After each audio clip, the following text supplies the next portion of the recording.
नमस्कार, मैं पीहू और आप देख रहे हैं लोकमत राजस्थान। हमारे खास बुलेटिन आप नो राजस्थान में आप सभी का स्वागत है। जोधपुर में राजस्थान नर्सिंग एसोसिएशन ने 302 नर्सिंग अधिकारियों की भर्ती को निविदा पद्धति से करने के खिलाफ जोरदार विरोध दर्ज कराया है। संगठन के जिला अध्यक्ष जितेंद्र बड़वाल के नेतृत्व में महात्मा गांधी चिकित्सालय परिसर में गेट मीटिंग का आयोजन हुआ, जहां बड़ी संख्या में नर्सिंग अधिकारी एकत्र हुए। इस दौरान अधीक्षक डॉक्टर फतेह सिंह भाटी को प्राचार्य के नाम का ज्ञापन सौंपा गया। संगठन के सदस्य तेज कंवर ने कहा कि निविदा प्रणाली न केवल नर्सिंग कैडर के भविष्य के लिए बल्कि मरीजों की सेवाओं के लिए भी हानिकारक है। सभी ने चिंता जताते हुए कहा कि धीरे धीरे स्थायी पद समाप्त किए जा रहे हैं, जिससे योग्य नर्सों के भविष्य पर संकट मंडरा रहा है। संगठन ने चेतावनी दी है कि यदि सरकार ने निविदा प्रथा पर पुनर्विचार नहीं किया तो आंदोलन को और भी तेज किया जाएगा। आज निविदा भर्ती जो कि मेडिकल कॉलेज द्वारा निकाली गई है, जिस 302 नर्सिंग अधिकारियों के पद पर जो निविदा भर्ती निकाली है, उसको रद्द कराने की मांग को लेकर गेट मीटिंग की है और मेडिकल कॉलेज प्रधानाचार्य के नाम हमने ज्ञापन दिया है, जिसमें हमने मांग की है कि ये निविदा भर्ती रद्द की जाए। इससे हमारे कैडर का धीमे धीमे विनाश हो रहा है और निविदा प्रथा बढ़ती जा रही है। अतः इसके अलावा स्थायी भर्ती की जाए या यूटी को भी की जाए, लेकिन निविदा पर नहीं की जाए। इसको लेकर हमने डॉक्टर फतेह सिंह भाटी अधीक्षक महात्मा गांधी चिकित्सालय को ज्ञापन दिया है और इनसे मांग की कि आप आगे अग्रेसित करें। यही प्रतिलिपि हमने सारे माननीय चिकित्सा मंत्री, माननीय कलेक्टर महोदय, माननीय आयुक्त चिकित्सा शिक्षा आदि को भेजी है, जिससे कि जल्द कार्रवाई हो। जगदीश जाट, राजस्थान से एसोसिएशन जोधपुर से।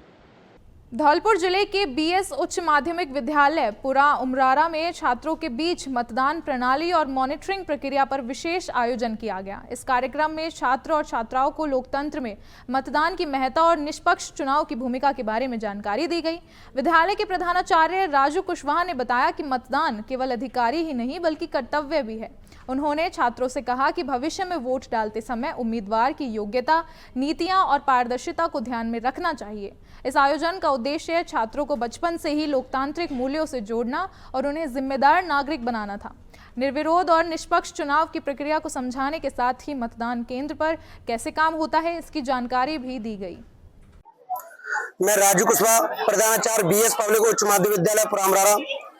आज स्थानीय विद्यालय में मतदान दिवस मनाया, जिसमें बच्चों के मतदान की प्रक्रिया के माध्यम से मॉनिटरिंग प्रक्रिया हमने कराई और बच्चों को मतदान के बारे में बताया कि मतदान किस प्रकार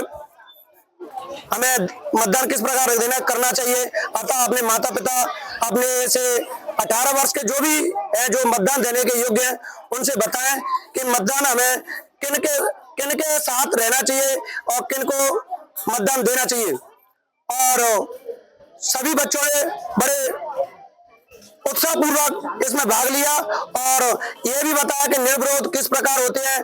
2 या 4 छात्रों के साथ हमें किस प्रकार उनके साथ वोटिंग प्रक्रिया करी और वोटिंग प्रक्रिया के माध्यम से एक प्रत्याशी चुन करके क्लास का मॉनिटर बनाया। धन्यवाद। बाड़मेर जिले के धनाऊ सरहद में एक दर्दनाक हादसे ने पूरे गांव को गमगीन कर दिया है। सोमवार को खेत में बनी पानी की डिग्गी में नहाने गए 2 स्कूली बच्चों की डूबने से मौत हो गई है। मृतकों की पहचान दिलीप मेघवाल और भागीरथ राम चौधरी के रूप में हुई। दोनों की उम्र 20 साल से कम है। जानकारी के अनुसार सबसे पहले दिलीप पानी में फिसलकर डूबने लगा और उसे बचाने के लिए भागीरथ राम भी डिग्गी में उतर गया, लेकिन गहरे पानी के कारण दोनों ही बाहर नहीं निकल सके। घटना की सूचना मिलते ही ग्रामीण मौके पर पहुंचे और पुलिस को बुलाया। धनाऊ थाना पुलिस ने दोनों को शव निकालकर अस्पताल की मोर्चरी में रखवाए हैं। पुलिस हादसे की जांच कर रही है। इधर बच्चों की मौत की खबर सुनते ही गांव में मातम छा गया है।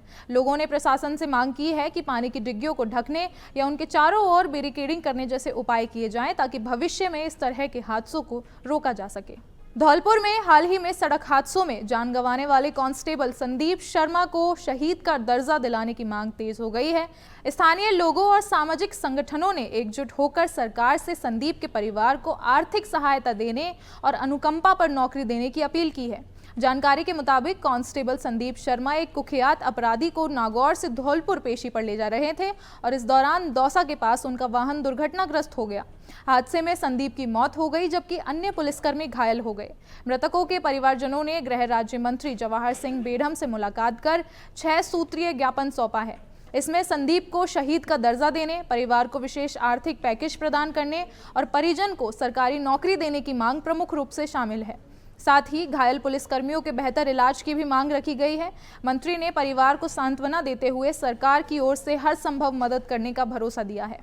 संजीव शर्मा को न्याय दिलाने के लिए और इनमें सब समाज के लोग इकट्ठे हुए हैं। उनके परिवार को सहायता देने के लिए, उनको सही का दर्जा दिलाने के लिए मुख्यमंत्री को ज्ञापन दिया है। यहाँ पर जिला पुलिस अधीक्षक और जिला कलेक्टर के माध्यम से भेजा है और उनसे मांग की है कि जो न्यायोचित प्रक्रिया के तहत उनको न्याय मिले और वो सही का दर्जा मिले। इस समय सबसे अधिक जरूरत एक जान चली गई है, दूसरी जान खतरे में है, उसको बचाने की है। और जब वो जूझ रही है, जिंदगी और मौत से जूझ रही है, मुख्यमंत्री जी से, जिला प्रशासन के लोगों से भी अनुरोध करते हैं और सभी समाज के लोगों से भी अनुरोध करते हैं कि उनकी मदद करें और उनकी जिंदगी को बचाने का प्रयास करें। जो व्यक्ति जिस स्तर से मदद कर सकता है वो मदद करे और मुख्यमंत्री तक ये बात पहुँचे। इसलिए आज में बहुत बड़ी संख्या में सब समाज के लोग इकट्ठे हुए हैं। मैं उन सभी समाज के लोगों को भी धन्यवाद देता हूँ कि इस दुखी घड़ी में हम दौर पर में।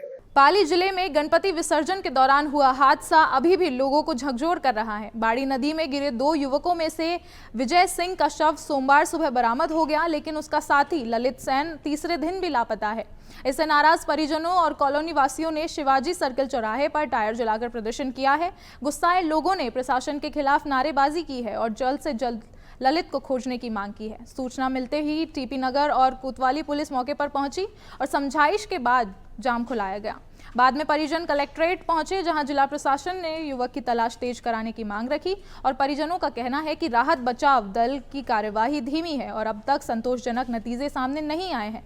मृतक के रिश्तेदार मनीष पवार सैन ने कहा कि परिवारजन बेहद पीड़ा में है। प्रशासन को चाहिए कि नदी में गोताखोरों और मशीनों की संख्या बढ़ाकर तलाश कार्य तेज किया जाए। डूंगरपुर जिले में भारतीय किसान संघ ने सोमवार को कलेक्ट्रेट के बाहर जोरदार प्रदर्शन किया है। किसानों ने फसल खराबे का मुआवजा, जिले को अभावग्रस्त घोषित करने और बंद पड़ी दूध डेयरी को पुनः शुरू करने जैसी मांगों को लेकर सरकार को चेतावनी दी है।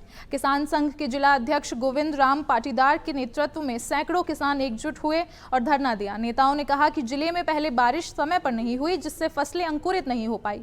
उसके बाद में हुई बरसात ने सोयाबीन, उर्द और मक्का की फसल चौपट कर दी है। किसानों का कहना है कि कई तहसीलों में गिरदवारी ठीक से नहीं हुई है और ऐसे में प्रशासन को सही तरीके से दोबारा गिरदवारी करनी चाहिए। साथ ही वर्ष 2024 की फसल खराबे का मुआवजा भी अभी तक किसानों को नहीं मिला है। किसान नेताओं ने दूध उत्पादन केंद्रों और क्रय केंद्रों को हर तहसील में खोलने की मांग की है। उनका कहना है कि माही का पानी जिले के गाँवों तक पहुँचाना चाहिए ताकि सिंचाई और पीने के पानी की समस्या दूर हो सके।